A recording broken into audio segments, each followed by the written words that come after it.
Well, meanwhile, the DPRK has announced it will shift its main focus to developing its economy. For more on that angle, let's bring in AP journalist Rafael Wober, who's standing by for us live in Pyongyang. So, Rafael, I know you've been there for quite some time. Give us an idea of how the country's economic situation has changed under Kim Jong Un. Over the past 5 or 6 years, really, since 2012, we've seen a lot of development in the economy here. First of all, there were measures which were called new economic management methods.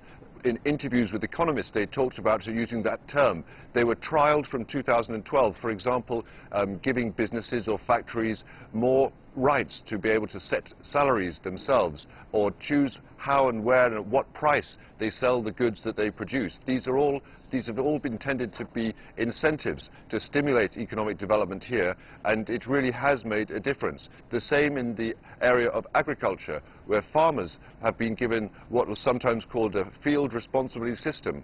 Basically, again, a way of giving them incentives to try to grow more and to be allowed to keep more for themselves.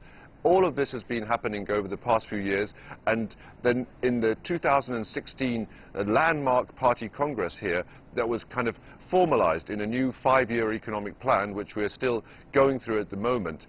I think so. We've certainly seen a lot of developments in the DPRK's economy, not only the taxis on the streets in Pyongyang, but throughout the country, this whole way that business can be done, and also how farmers can work in the fields. And overall, it seems to have produced results so far. And clearly, Rafael, a long way to go as well. So how determined do you think Kim Jong Un is to actually step up these reforms?